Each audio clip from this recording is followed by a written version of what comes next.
전통 산사와 문화재 등 불교 문화유산을 화재 등 각종 재난으로부터 지키기 위해서는 정부와 민간 그리고 불교계가 힘을 모아야 한다는 지적이 나오고 있는데요. 불교계를 대표하는 재난안전봉사단체 대한재난구호안전봉사회가 창립 4주년을 맞아 안전한 사회 실현을 위한 비전을 선포하고 재난 예방과 구호 활동에 앞장서겠다고 선언했습니다. 전경윤 기자입니다. 지난 2005년 강원도 양양에서 발생한 대형 산불로 천년고찰 낙산사를 비롯한 국보급 문화재들이 순식간에 잿더미가 됐습니다. 낙산사는 수년간의 복원불사를 거쳐 제 모습을 되찾았지만 당시 참사는 여전히 우리에게 큰 충격과 아픈 기억으로 남아있습니다. 특히 불교 문화재와 사찰의 경우 목재로 지어진 경우가 많아 대형 화재 위험에 항상 노출되어 있다는 지적입니다.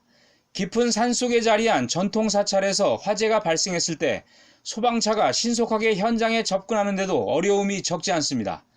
이에 따라 재난에 대한 사전 예방체계 구축과 안전관리, 안전에 대한 인식 개선과 교육이 시급하다는 목소리가 높습니다. 무엇보다 재난으로부터 안전한 사회를 만들기 위해서는 정부와 지자체 그리고 불교계가 힘을 모아야 한다는 지적입니다. 이런 가운데 불교계를 대표하는 재난안전봉사단체 대한재난구호안전봉사회가 창립 4주년을 맞아 안전한 사회 실현을 위한 비전을 선포하고 재난 예방과 구호 활동에 속도를 내겠다고 선언했습니다. 대한재난구호안전봉사회는 지난 2015년 행정안전부 산하 비영리 사단법인으로 출범해 세월호 참사 현장 등에서 구호 활동과 재난안전 캠페인, 재난 피해자의 심리적 회복을 위한 지원 활동을 펼쳐왔습니다. 특히 유네스코 세계문화유산으로 지정된 우리나라 전통 산사들은 세계적 역사적 문화적 가치를 인정받고 있지만 각종 재난에 철저히 대비 태세를 갖추고 있는지는 분명히 돌아보고 살펴봐야 합니다.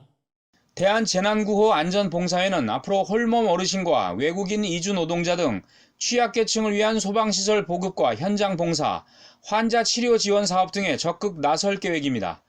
오는 8일에는 서울 사당동에서 영세민들에게 연탄을 지원하는 것을 비롯해 무료 급식, 사랑의 밥차 운영 등 활발한 자비나눔 봉사활동도 다짐했습니다. 이와 함께 학교폭력과 성폭력 등 4대악을 근절하고 불법 주정차와 과속운전, 안전띠와 구명조끼 미착용 등 7대 안전무시 관행을 뿌리 뽑기 위한 캠페인에도 동참하기로 했습니다. 불법 주정차 하지 마시다. 비상구 폐쇄 및 물건 격치 하지 마시다. 과속 및 과정운전 하지 마시다.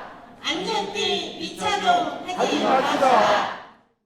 불교계의 안전한 대한민국 만들기 노력에 정부와 지자체도 적극 동참하겠다고 화답했습니다. 우리 사회는 예기치 못한 그런 재난들이 너무나 많습니다. 물론 정부나 우리 지방정부의 노력도 중요하지만 또 민간의 협력이 필수적입니다. 우리 대한재난구호안전봉사회 여러분들이 계시기 때문에 이런 재난 안전도 그런 위기도 그런 좌절도 우리가 극복할 수 있는 거라고 저는 확신합니다. 국민의 안전 예방을 위해 노력하고 많이 쏟을수록 선진국으로 가는 길인 것 같습니다.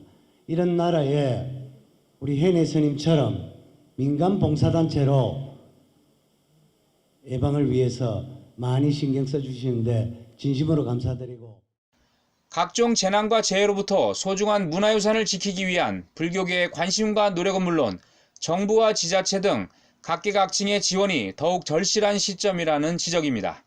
BBS 뉴스 정경윤입니다.